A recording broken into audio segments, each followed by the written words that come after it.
Hello friends, welcome to my channel. दोस्तों, loan moratorium की आज डेट है कि लोन मोटोरम पे जो इंटरेस्ट मिलने वाला है, इंटरेस्ट पे इंटरेस्ट, उसकी आज फाइनल डेट है। 28 सितंबर है आज। और ये दोस्तों आज की लेटेस्ट न्यूज़ है जो कि मैं आपको बता रहा हूँ सुबह 8:48 की। दोस्तों, इस न्यूज़ का लिंक मैं अपने डिस्क्रिप्शन में दे दूँगा, तो आप चाहें वहाँ से भी जाके चेक कर सकते हैं। बाकी मैं इसमें क्या क्या बताया गया है वो सारी चीज़ें आपको अभी पढ़ के बता देता हूँ। दोस्तों, इससे पहले मैं बोलना चाहूँगा, अगर आप मेरे चैनल पर नए हैं तो प्लीज़ मेरे चैनल को सब्सक्राइब करें, मेरी वीडियो को लाइक करें। दोस्तों, न्यूज़ छपी है ndtv.com में। Government to submit loan moratorium plan in top court today, मतलब कि आज गवर्नमेंट को सबमिट करना है लोन मोटोरम प्लान अपने टॉप कोर्ट में बेसिकली, जो कि आज 28 सितंबर है और जो कि कोर्ट ने बोला था। तो न्यूज़ में क्या क्या दिया पढ़ लेते हैं। The government will present its plan today to help borrowers ease their EMI burden during the corona virus crisis at the top court will hear final argument in the loan moratorium case. मतलब आज सरकार को अपना plan जो कि उन्होंने loan मोटोरम पे decide किया है वो जिससे कि जो बोरोवर से उधार करता है उनको आसानी हो अपने लोन ईएमआई के बर्डन में during the corona virus crisis.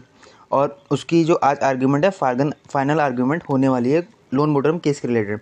Earlier this month the supreme court had given the government 2 more weeks to case. इसमें दोस्तों ये बताया गया है कि इससे पहले सुप्रीम कोर्ट ने 10 सितंबर को 2 और हफ्ते का वक्त दिया था सरकार को कि वो एक कंक्रीट सॉलिड प्लान लेकर आए, जिससे कि जो उधारकर्ता हैं उनको ईएमआई चुकाने के जो बर्डन है उससे राहत मिल सके, और जो लोन पे इंटरेस्ट जो दिया जाना है, जिसके लिए बैंक पीछे नहीं हट रहा है, उस पर प्रॉपरली उनको डिसाइड एक प्रॉपरली डिसीजन बनाए कि क्या हो सकता है, कैसे हो सकता है।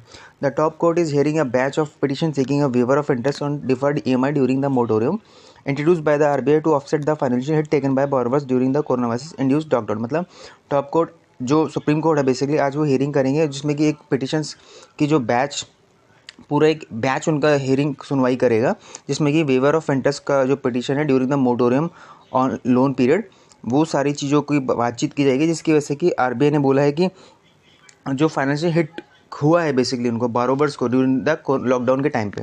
इसमें मुख्य 10 बातें हैं जो कि मैं आपको बता देता हूँ क्या क्या हैं।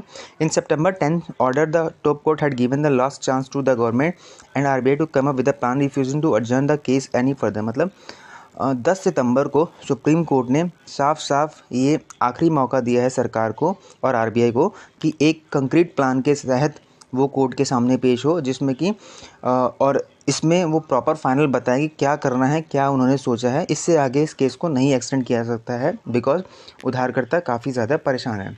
What is going to happen in 2 weeks? We are giving time to the center, but take a concrete decision.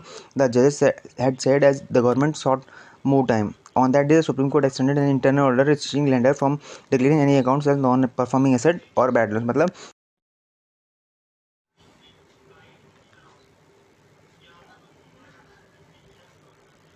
मतलब कि 10 सितंबर को क्या हुआ था, 10 सितंबर को गवर्नमेंट ने बोला था कि आपको 2 हफ्तों का वक्त और दिया जा रहा है, जो जजेस ने बोला था, जिससे कि आप एक प्रॉपर प्लान ले सके लेंडर्स के लिए अपने और अपने बोरोवर्स के लिए कि। और इसके अलावा उन्होंने ये बोला था कि अगले आदेश तक, सुप्रीम कोर्ट के अगले आदेश तक किसी भी वो अपने लोन अकाउंट को नॉन परफॉर्मिंग और बैड लोन्स के एसेट्स में डिक्लेयर नहीं कर सकते हैं। The earlier order on standard accounts on borrower opting for a moratorium will continue. Justice Ashok Bhushan Reddy and Mr. Shah had said virtually that borrowers need to be protected and banks should not take any conceived action against them. मतलब इसमें ये बताया गया तीसरे column में कि इससे पहले स्टैंडर्ड अकाउंट्स के जो बोरोवर हैं उनके लिए ये बोला गया था, जस्टिस अशोक जी और आर भूषण रेड्डी और मिस्टर शाह की टीम ने, कि बोरोवर्स को बचाना है, बेसिकली जो भी उधार करता है उनको बचाना है और बैंक को उनके अगेंस्ट कोई ऐसा एक्शन नहीं लेना है जिससे कि उनको ज़्यादा परेशानी हो सके। The top court has also instructed the government to introduce specific details such as compound interest to be charged on an impact on the credit rating. मतलब इस पैराग्राफ में ये बताइए, टॉप कोर्ट ने इंस्ट्रक्शन दिया था गवर्नमेंट को कि गवर्नमेंट ऐसे स्पेसिफिक डिटेल्स के साथ है कि जो कंपाउंडिंग इंटरेस्ट है उसका क्या चार्ज होगा, कैसे होगा, और इसके अलावा जो कस्टमर की क्रेडिट रेटिंग है उसको किस मोटोरम के दौरान उस पर क्रेडिट किस तरीके से इम्पैक्ट आएगा जो उधार करता है उनके लिए। और ये सारा प्लान उन्हें 28 सितंबर को जो सुनवाई होगी उसमें पेश करना है। आगे पढ़ लेते हैं। The centre has set up an expert panel. इसमें इस पैराग्राफ में बेसिकली बताया है कि केंद्र सरकार ने एक एक्सपर्ट पैनल बनाया है, जिसके कि ऑडिटर जनरल कैग जो है बेसिक कंट्रोलर है राजीव महर्षि जी, वो इस इशू को पूरा देख रहे हैं कि जो बैंक्स हैं उनके इंस्टॉलमेंट जो डिफर हुए during the moratorium period. Government has said that the talks are being held in the, मतलब इसमें ये बोला गया है कि सरकार ने पूरी प्रॉपर बातचीत कर ली है अपने स्टेक होल्डर से, बैंकर से, और इसके अलावा और क्या क्या इशू हो सकते हैं उनको पूरा परख लिया है, जांच पड़ताल उसकी कर ली है। The interest on demand deferred EMIs is also referred to as interest on interest in the case, which has a number of associations representing sectors such as banks and real estate developers as parties। मतलब कि जो interest on interest का जो case चल रहा है, जो अलग अलग पिटिशंस काफ़ी लोगों ने फाइल किया है, उसमें से एक केस है इंटरेस्ट ऑन इंटरेस्ट का। उसके लिए जो रिप्रेजेंटेटिव कर रहे हैं बैंक्स हैं बेसिकली एक तरफ, और दूसरी तरफ रियल एस्टेट के जो डेवलपर्स हैं और जो पार्टीज़ हैं, और अलग अलग बेसिकली सेक्टर्स के जो लोग हैं, हायर अथॉरिटी के लोग हैं, वो लोग इस चीज़ को प्रेजेंट कर रहे हैं। तो उसके बारे में भी आज विचार उसका फाइनल डिसीजन दिया जाएगा। The lawyer appearing for petitioners have express their concern with regard to individual loan. मतलब इस पैराग्राफ में ये बताया कि जो लॉयर हैं जो कि कोर्ट में आज आम जनता की तरफ से पेश होने वाले हैं, उनका जो सबसे ज़्यादा बड़ा कंसर्न है वो ये कंसर्न है कि जो इंडिविजुअल लोन है बेसिकली जो उद्योगों को लोन दिया गया है, उसके अलावा जो इंडिविजुअल लोन्स हैं जो कि सबसे ज़्यादा अफेक्टेड हुए हैं इस पैंडेमिक की वजह से, उनके बारे में ख़ास तौर पे ध्यान दिया जाए, और उनको इंटरेस्ट ऑन इंटरेस्ट से बेसिकली उनके जो अकाउंट्स पे डाला गया है उसको ख़ास तौर पे बचाना है एक आम इंसान को, और जो डाउनग्रेड किया गया है उनकी रेटिंग को, उसको ठीक करना है। उसको एडवर्स इफेक्ट नहीं आना चाहिए उनके जो अकाउंट्स होल्डर हैं उनके किसी भी तरह से उनके अकाउंट पर बेसिकली। आगे पढ़ लेते हैं। While the petitioners have demand a waiver of interest on interest, the government and the RBI are of the view that writing off interest will weaken banks and affecting economic condition. मतलब इस paragraph में ये बताया जबकि petitioner जितने भी उन्होंने demand की है, मांग की है कि इंटरेस्ट ऑन इंटरेस्ट पे उन्हें वेवर दिया जाए, जबकि इसके उलट सरकार और RBI ने ये कहा है कि राइटिंग ऑफ इंटरेस्ट अगर वो कर देते हैं तो उनका जो बैंक है और जो उन बैंकों की जो इकोनॉमिक कंडीशन है वो ज़्यादा वीक हो जाएगी और वो परेशानियाँ पड़ सकते हैं।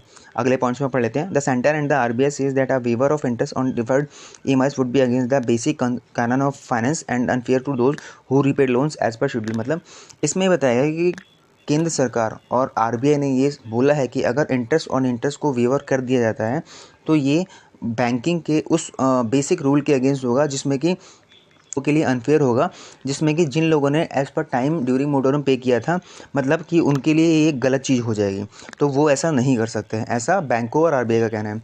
The RBI had in March, 10वें पैराग्राफ में पढ़ लेते हैं। The RBI had in March issued circular that allow banks and, मतलब इस पैराग्राफ में ये बताइए RBI ने मार्च में जो सबसे पहले मोटोरम अलाउ किया था 1 मार्च से लेकर 31 मई तक के लिए, ताकि बोरोवर्स के ऊपर प्रेशर ना आए, जिसको कि उन्होंने फिर 3 महीने के लिए और एक्सटेंड कर दिया था 31 अगस्त तक के लिए। तो दोस्तों उम्मीद करता हूँ आपको मेरा आज का वीडियो पसंद आया होगा। बाकी आज डिसीजन क्या होता है ये हमें बहुत जल्दी पता चल जाएगा। इसके अलावा दोस्तों मेरे चैनल पर नए हैं, मेरे चैनल सब्सक्राइब करें, मेरी वीडियो को लाइक करें। आज का दोस्तों इतना ही। Thank you so much, bye.